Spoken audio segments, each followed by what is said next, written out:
But I love that instead of leaving the glass balls, the most important pieces for last, you prioritize those things first and you prioritize yourself first. So you're not looking, well, where do I insert the games or my self-care or all these important things? It's where do I insert all the other stuff? And then again, when you have to replace things, you're aware and you're doing things. The main word that I think of is you're doing things with intentionality instead of Exactly. letting them fall by themselves or by happenstance.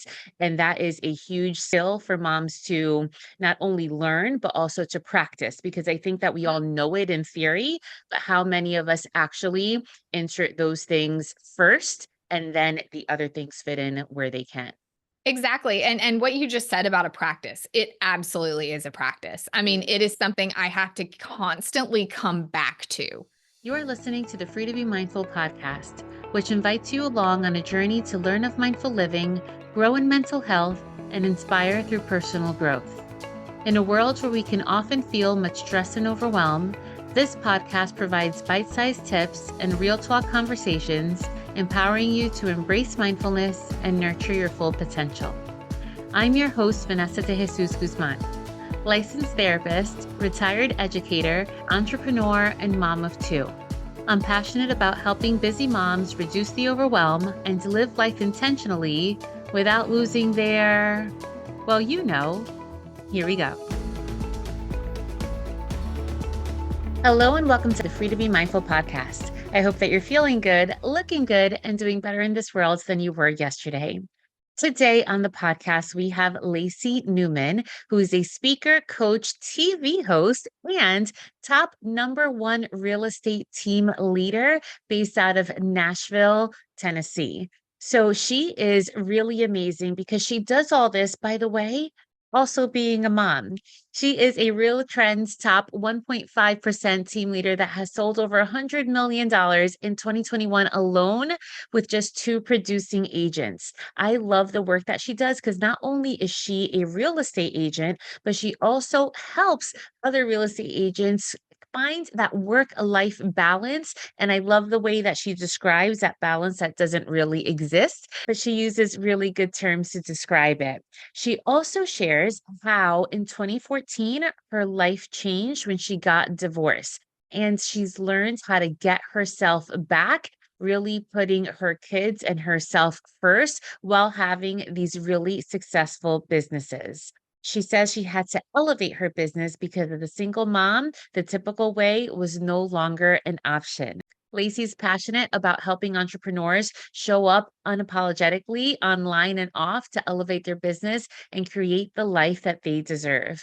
And I know that in hearing this podcast episode, you are also going to be enthused and hopefully motivated to create the life that you deserve, not only for your kids, but more importantly, for you, because you truly do deserve it. Hope you enjoy this episode as much as I did. Lacey, welcome to the Free to Be Mindful podcast. I'm so glad you're here with us today. I'm so excited to be here with you, Vanessa. Thank you for having me. My pleasure. And before we even get to know a little bit more about you, we were just talking and we both have the same best friend, except you actually got to meet her and I have not. I only listened to her podcast, and that is Amy Porterfield. I adore her, not only in business sense, but she seems to be such an amazing person. But you actually got to meet her. I did. Yeah. So I think probably me, you, and a million other girls. She's our virtual bestie. We feel like we know her. And in fact, not long ago, I was getting a pedicure at the nail salon across the street. I live in Nashville, and so does she.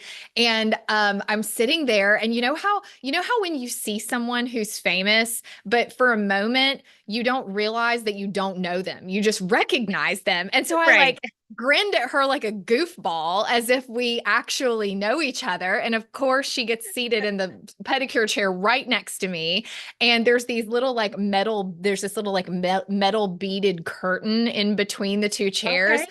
And so I just take my hands and like separate the beads a little bit. And I'm like, excuse me, Amy. my, my name's Lacey, and I loved your book, 2 Weeks Notice. And I work with the same brand strategy company that you do, and just quickly introduced myself.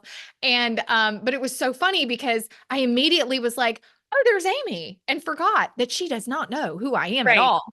But I was actually so proud of myself for being brave enough to say hi to her because here in Nashville, we pride ourselves on the fact that we totally leave famous people alone.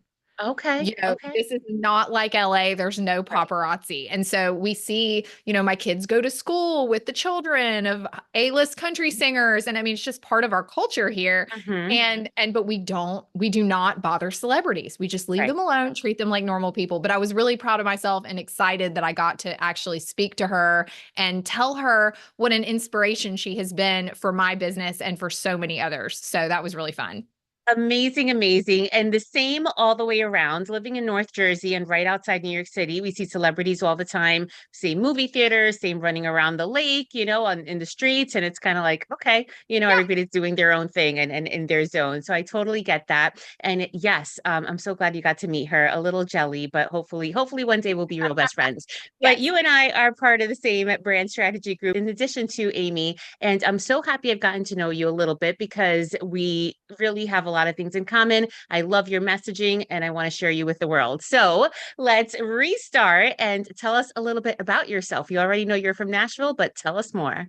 Yeah, so I've lived in Nashville for over 20 years, and I am by profession a real estate agent. I got into real estate in 2005, which was honestly an even better market than 2021 was from a seller Mm, standpoint and activity. And so, I tell people my story of how I got into real estate was I started looking for a condo. I'm in my early 20s, not yet married, and I started looking for a condo and I meet this girl who's this real estate agent and she drives this little white Mercedes and she's so cute and we jump in her car and then we go up to a house and she pops open a lockbox and lets me in the door. And I'm like, wow, this girl has got it figured out. What a fun job. And so I got my license, started selling in 2005. And it's been an adventure. Let's say that. I think wow. that like so many entrepreneurs of all different types, we get in thinking that it's going to be one thing. And Yeah. then we quickly discover it is not that thing at all. It is something very, very different.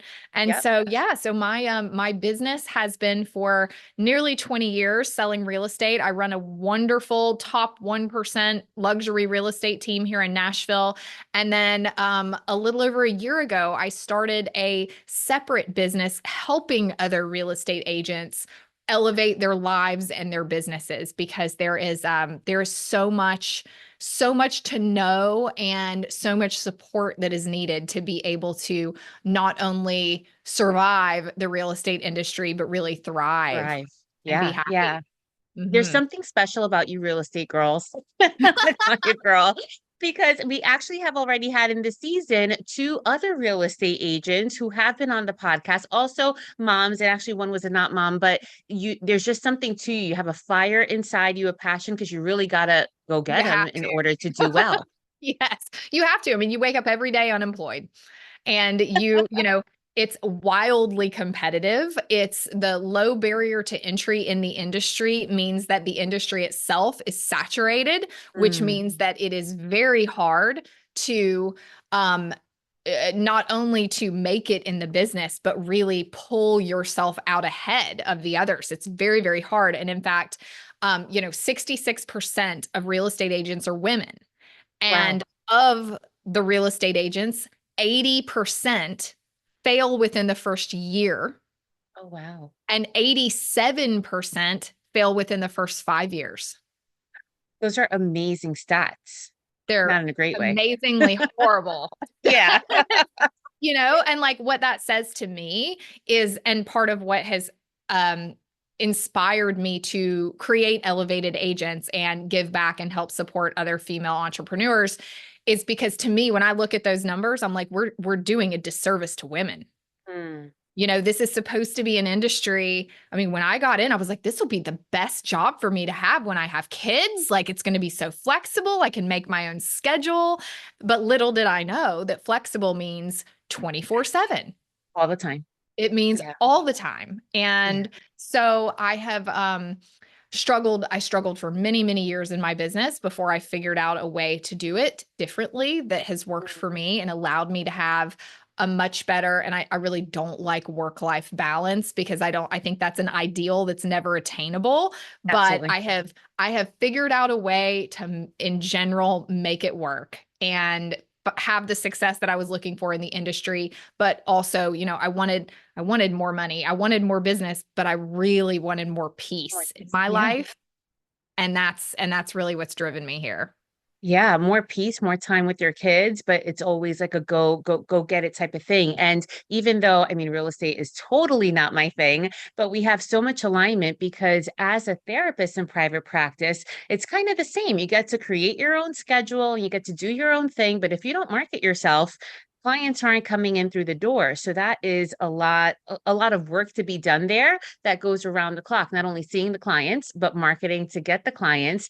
And in Absolutely. addition to that, I also have another business. It's called the Latinx Practice Collective, where, like you, we help other private practice therapists to kind of build their practice off the ground and find, that happiness and that peace, even though we're always kind of running. So I'd love to know from you, as far as elevated agents, how that piece goes and how you're able to help other, I'm assuming mostly women, make it.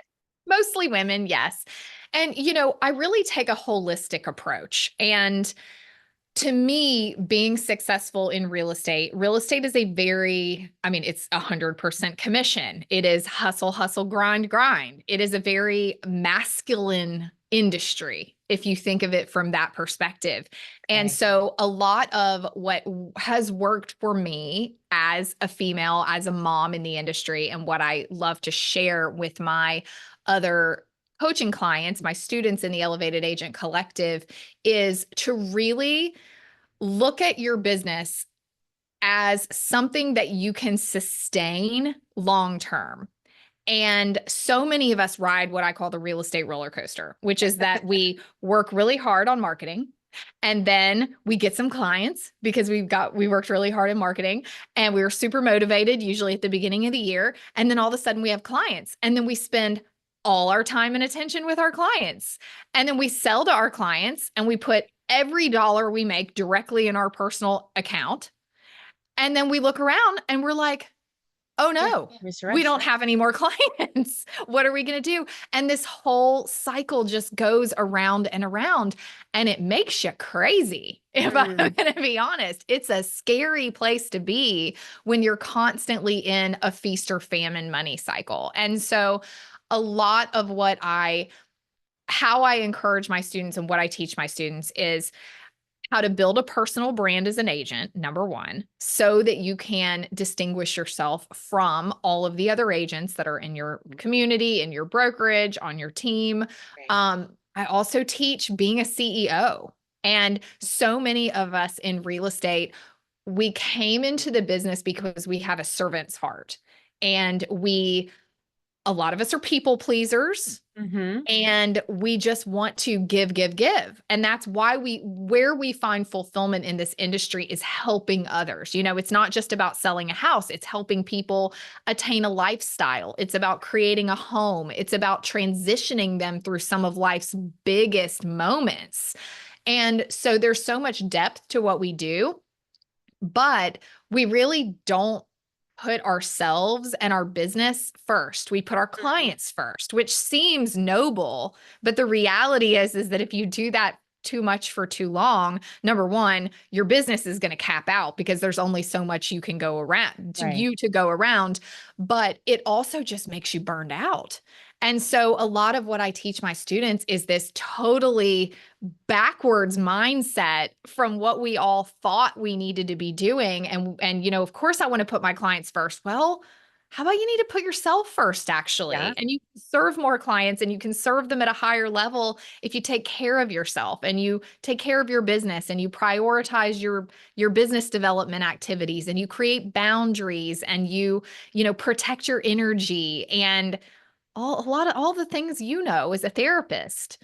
Um, you know, Absolutely. I'm here sitting. I mean, you see my Kool-Aid smile for those of you who are viewing us on YouTube. I'm like, I feel like a bobblehead because I keep yesing to everything you say because it's the exact same thing that we at our collective tell our therapists as well. Like you really have to have that CEO mindset because we're not trained that way, right? We're no, like you said, servant's heart, trying to help people through their hardest life transitions, like very, very similar, alignment there.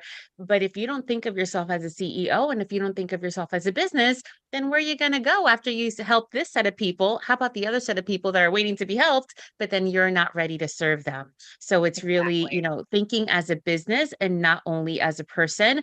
But you said something super important is taking care of yourself. And I feel that we, as it seems like real estate and therapists, don't do that very well. As women, don't do that very well. And as moms, we're always putting our kids first. Of course. Of Yeah, course. it's what we do. It is. And it's just how we're wired. And it's what we're driven to do from our hearts. But if we don't get a hold of that and we don't make some changes, then we end up burnt out Yeah. or Yeah. underperforming or, so many other things. I heard this quote by Ed Milet. I had the privilege of hearing him speak live at an event a month or so ago. And he said something that just absolutely stopped me in my tracks. He said that one of the most insidious forms of childhood neglect is a parent who does not pursue their own dreams and their own highest purpose. Mhm. And even just saying that, I just gave myself chills because Yeah. it was so powerful, and he's like, how can we teach our children that they should go for their dreams when we are selling ourselves short, when Right. we are settling for a life that is not the highest and best use of what we're here for, and we're not going after and taking risks, calculated risks, and we're not pursuing our best life. How on earth can we try to tell our children that they should? Absolutely. I love that quote. And I also got like, whoosh, like that's something that I almost say in different ways every single day working with kids and working with moms. And I often say, like, you see that same thing that you want to tell your kid, stand in the mirror and tell that to yourself Oh because yeah. we forget to kind of take care of ourselves. So Hmm. speaking of motherhood, you are a mom of two. I am. Yes. Yes. My daughter Victoria is going to be 16 in January. She's got her learner's permit. That is a wild experience, let me tell you. She hit a trash can with my car the other day and Oh, she's like, "Why do you yell at me?" I'm like, "Because I'm scared." scared for the car, scared for you. Scared for all of us, scared for everyone on the road. Um, but yeah, so I have a almost 16-year-old, and then my son Pierce is in 7th grade. He's 13 and a big basketball player. And I am sure I shared with you when we spoke earlier, but I've been divorced for 10 years. So not Mm, only have I been raising my two kids as a single mom, I've been running this business as a single mom and really just I mean, I can't believe it's been 10 years that I've been doing this wow. on my own, which is Wow. wild to think about. But it has also, of course, it's not the way I would have ever written my story had I gotten the chance to, but it also has really given me some very unique experiences and perspectives that I have had the opportunity to pass along to my kids and really be a role model. And honestly, it's made me step up. It's made me have to step up. Yeah, sometimes you're left with no other choice but to step up because it's just you yourself and your two kids and you leading the best life hopefully again for yourself first, then for them and then for your business. So that is I always give it up to single moms because I can't imagine doing it by myself because sometimes it's like a wrestler hitting the mat. I'm like I'm tapping out, your turn because I just can't anymore. But as a single mom, it's all you. Yes. Oh, yes. And it's funny because being a divorced parent, I'm very lucky that my kid's dad is just down the road and he's very involved. But I immediately, and they were 3 and 5 when we got divorced. So I quickly realized that being a solo parent, it's high intensity interval parenting rather than a marathon, Right. like People who have a two-parent household, you got your kids 24/7, which is its own whole thing. But the place that I was in, where I was splitting time with my kids between myself and my ex-husband, I had high intensity interval parenting. I had to be there when they were with me. They were everything I focused on because I had them in these short blocks, and then they would go to their dads for a couple days, and then I would be able to be just throttle down on my business in those periods of time. And one is certainly not better than the other, but it created some very interesting dynamics Yeah. that really helped me, I think, learn how to focus really well on my business, Mm. because I had to make the most of that time when I didn't have them so that I could be as present a parent as possible when I did. You did. Yeah, absolutely. And that goes back to something you said earlier, is that work-life balance. And I agree with you. Like the scales are never 50-50. And it's all about like keeping the balls in the air, but not losing like your head on your neck and your spine while you're trying to keep all the balls in the air. So how is it that you as a, as a single parent and then as a mom of two teens, which I'm sure with very busy lives, and then your own business, how do you do it? It depends on the day. I hear that.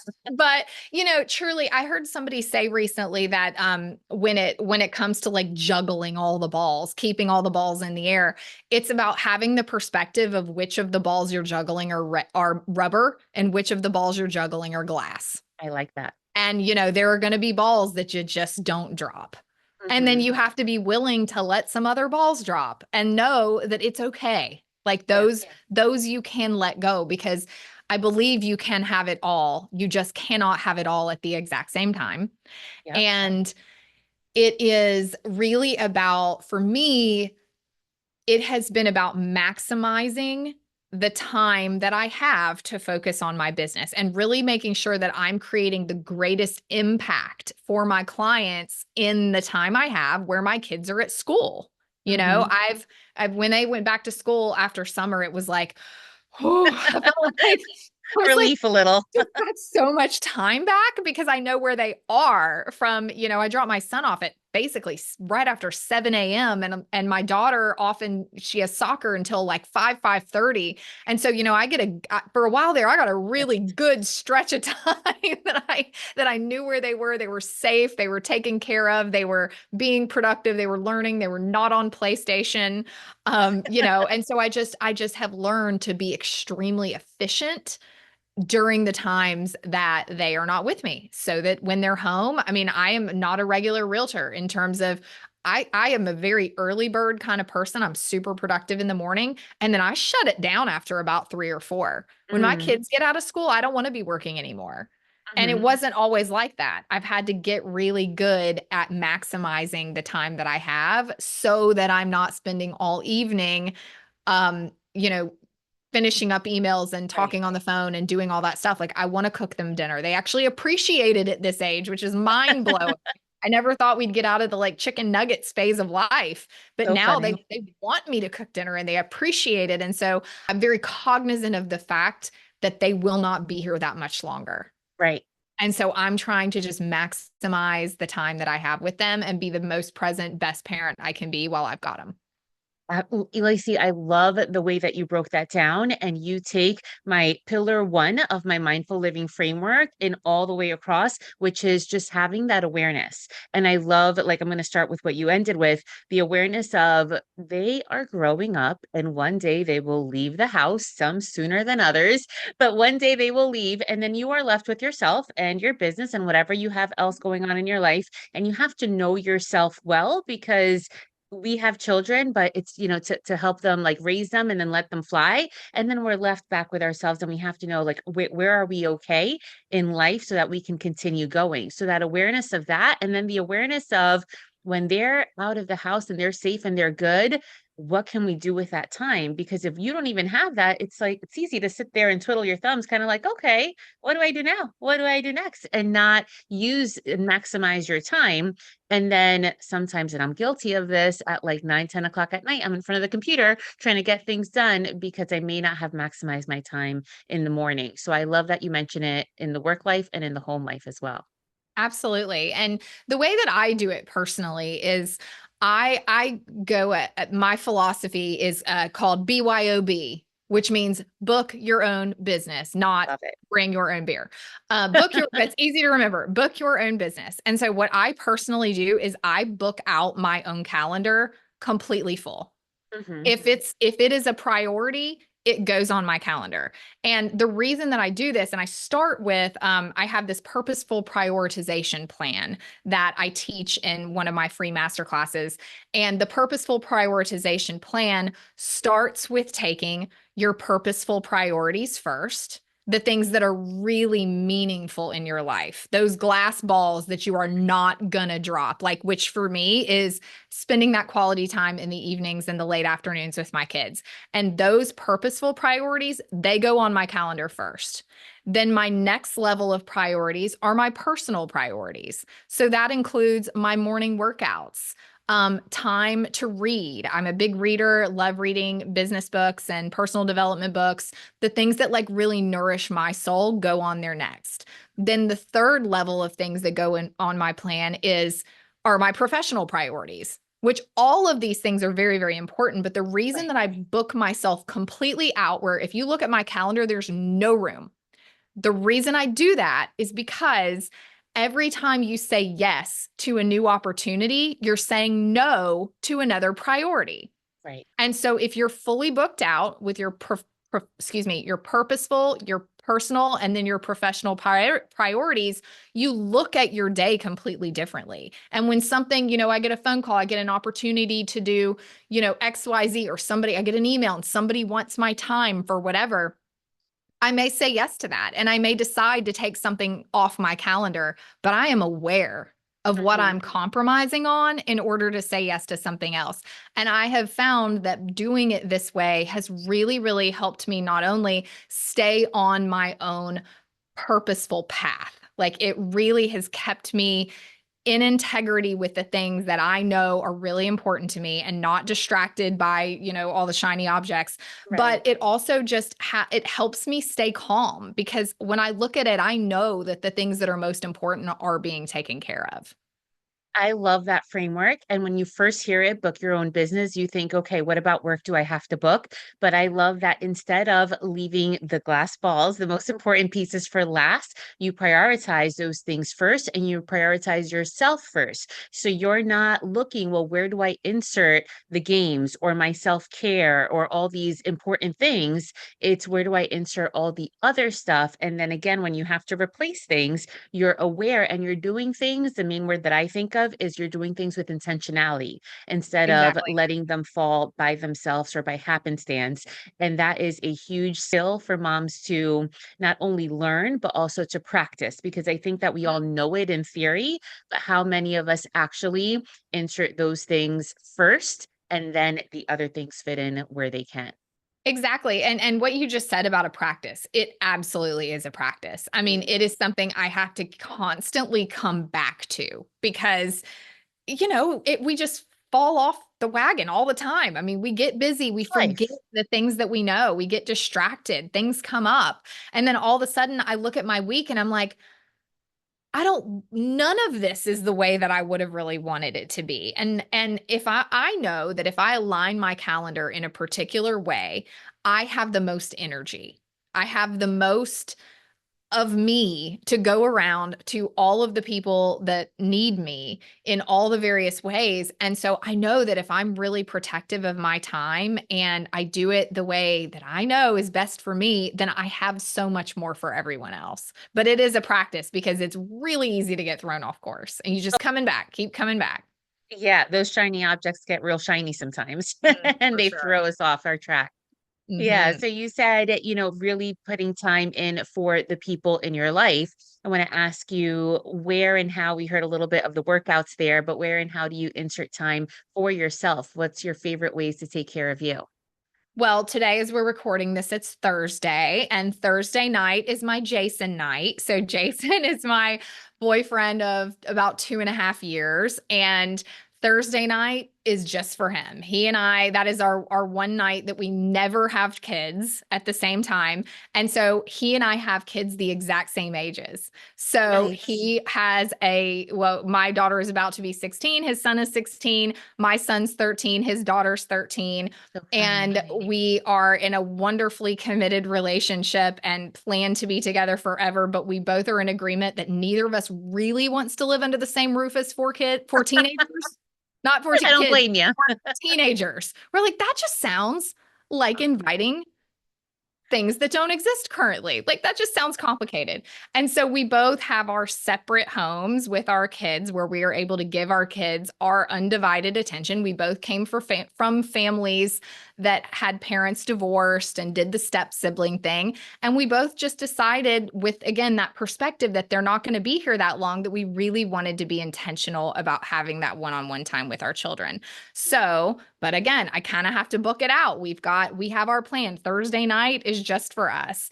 I'm very protective of my time on the weekends and making sure that I get the downtime that I really need to recharge. And then aside from that, I go to the reflexology place whenever I can and get a little foot massage. But besides that, I mean, it's hard. It's hard to fit things in. It It, really it is. it is hard and it can be challenging, but it sounds like you're on the right track and just like protecting that time, whether it be Jason time. For a second, I thought you were meant like Jason the Halloween movies. I was like, oh, she's into Halloween all year round. No. Well, and it's funny you actually bring that up because I don't do scary movies. I don't do intense TV shows. My daughter is trying to get me to watch the Menendez brothers thing, and I Oh, like that's appeased her intense. for a minute, and I'm like, I can't do this. And that's part of protecting my energy is that I try to keep out anything that adds an additional level of stress or intensity to my already pretty stressful, pretty intense life. And so really just protecting what I allow into my space, whether that's on TV or it's, something digital on social media, and just really surrounding myself with things that make me feel good and not just inviting additional stress that is like stress for entertainment is not helping me. Not for you. I am I not the girl that goes to bed watching true crime murder shows. I think. I'm not a true crime fan either for that same reason. But I love that you are very aware of that. And what I want moms who are listening in is that you can also do that too. And it doesn't mean that you're not going to have stress that just pops up because life will life. But wherever you can have a little bit of that control and a little bit of that intentionality, protecting your peace so that you can be the best version of yourself for your kids, for yourself, and then for the things that life throws at you. Absolutely. It's all we can do. All we can do. So good, so good. So you told us before a little bit about book your own business, and I believe you have something for our listeners. Yeah. So I taught this master class that I mentioned. It's called Reclaim and Refocus the Back to School Blueprint. And it is geared towards real estate agents. But let me tell you, it applies to any entrepreneurial woman out there or man for that matter. And I have a replay of it that I would be happy to share with anybody that's interested. Awesome. So we'll make sure to include that in our show notes. And Lacey, one last question for you. If you could be remembered for anything in this world, what would that one thing be? Oh, you know what? That's such a good question. I don't think anybody's ever asked me that directly, but I think it would be helping other women to feel empowered that they are able to really have the freedom that they can only have from having something that's all their own. Helping women create something that is all their own. I love that. And that's such a powerful message, not only for women who are moms, but women in the in between age and even for our young girls too. Mhm. So thank you for doing the work that you do. You told us about book your own business, about elevated agents. Where can people find more of you? Well, I love to connect on Instagram. So for anybody that's listening, if you would love to learn more or connect with me, I would be happy to chat with you. And you can find me at elevated_agents on Instagram. I love it. Well, we'll see you there. And thank you so much for sharing space with us today. Thank you for having me. It's so nice to get to talk to you. You too. Thank you, Lacey, for sharing space and time with us today. And as we were just chit-chatting right after I pressed stop on record, she said something so amazing that I wanted to share it with you. She said, not only do I enjoy helping other real estate agents, but in helping them, I help myself. And I love that message because, again, I do the same for therapists. But I think that as moms, we do the same for our kids in helping them. We also fill our own cups. We fill our own cups with joy and with treasure of really seeing them grow and seeing them turn into sometimes miniature versions of ourselves, for better or for worse, but hopefully of better versions of ourselves. So for today's guided meditation, I'd like for you to think of whether it be your own children or maybe children in your life who you adore and hold close to your heart. Really picture them in their smiles. Picture them doing the things that bring them joy, that they love and enjoy doing the most.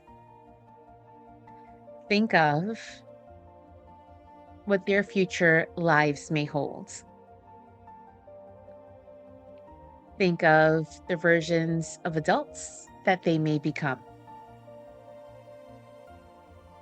And now take the focus off of your kids or off of the kids who you hold close to you and put your attention on yourself. And not in a selfish way, but in a way to pat yourself on the back a little, to give gratitude to yourself, because these kids who hold a special place in your heart have been molded and shaped by you. And very often we don't give ourselves enough credit for all the good things too.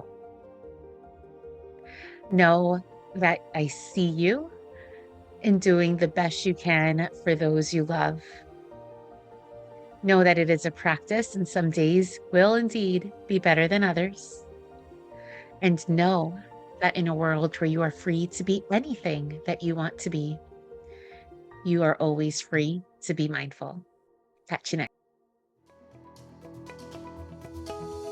Free to Be Mindful exists because of viewers and listeners like you. If you're enjoying the podcast or felt this week's show resonated with you, please take a moment to leave a rate and review on the platform where you catch your favorite shows. That quick and easy act allows me to see what you're enjoying so I can deliver more personalized content that focuses on learning, growing, and inspiring. It also helps others find the podcast too. Don't forget to subscribe so you can listen along next week.